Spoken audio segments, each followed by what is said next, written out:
União Europeia vive uma crise estratégica. Não é uma crise acidental, não é um problema ocasional, não são umas contradições de superfície, é uma crise estratégica.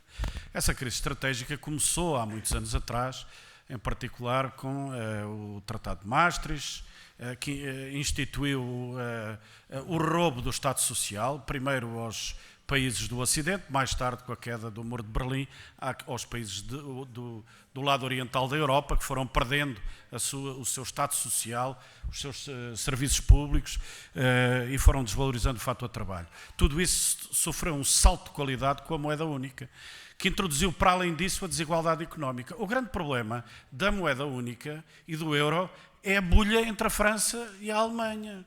É entre a França e a Alemanha, porque a Alemanha está a perder todos os dias, a França está a perder todos os dias para a Alemanha.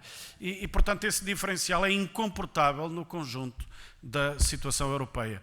Tudo mais em relação às periferias, aos outros países, às dificuldades que nós aqui amargamente sentimos, são réplicas de um problema maior, que tem a ver com o acréscimo das desigualdades entre os Estados, que provocam também, auxiliam a essa crise estratégica.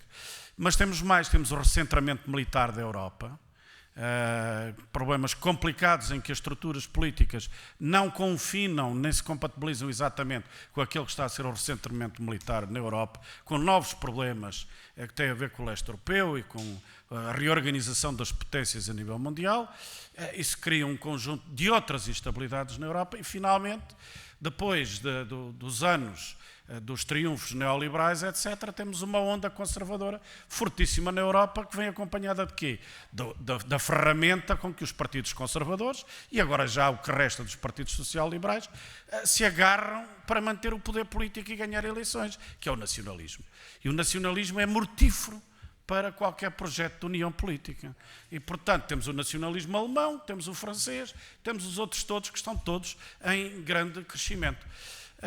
Portanto, há outros fatores, mas estes, creio que, assim, singelamente, explicam muito daquilo que é uma crise não momentânea, não acidental, mas de uma crise estratégica da própria União Europeia.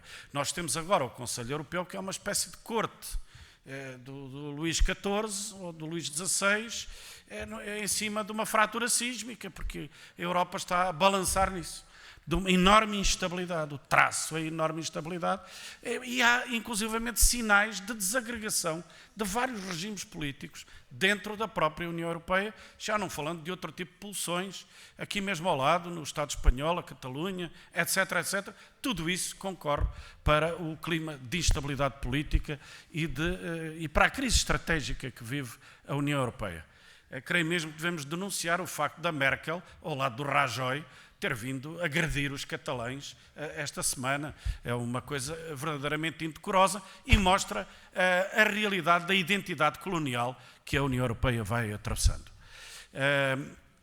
Estes são alguns aspectos que me parecem evidentes, não poderemos argumentá-los ou controvertê-los proximamente, com certeza o faremos no Bloco de Esquerda. Agora, o que é que isto acarreta? Acarreta que, numa situação em que a relação de forças nos é adversa, e por isso é importante este exemplo do Syriza, do Podemos, de outras forças à esquerda na Europa, mas é-nos muito adversa e esta fase conservadora está a alimentar cada vez mais os neofascistas, a extrema-direita, etc. A relação de forças está-nos mais desfavorável do que estava há uns anos atrás. E, portanto, é um momento em que não nos podemos enganar nas escolhas.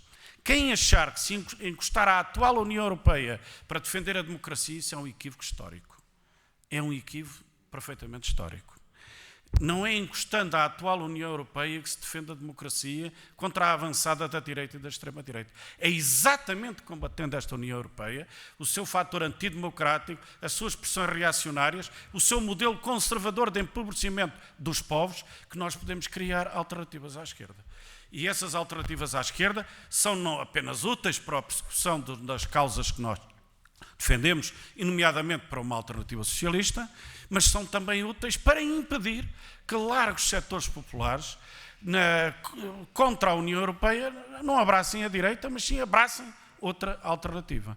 Nós, muito em breve, vamos ter muitos debates em Portugal sobre, enfim, qual é o grau de europeísmo, etc. Nós sempre nos proclamamos europeístas de esquerda, creio que o devemos continuar a fazer, até porque a Europa é a escala das nossas alternativas.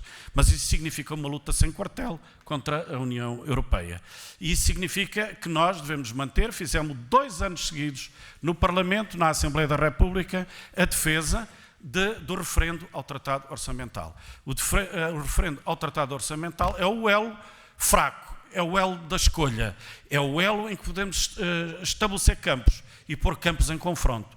É o campo de deixar que o povo decida e é o campo em que nós podemos apresentar as nossas várias alternativas. Portanto, a soberania é também ela um instrumento para uma alternativa mais vasta. Portugal precisa de uma escala larga para passar a políticas socialistas e isso é a razão de dizermos não à atual Europa e sim a uma outra alternativa, forçosamente tem que ser feita com o povo.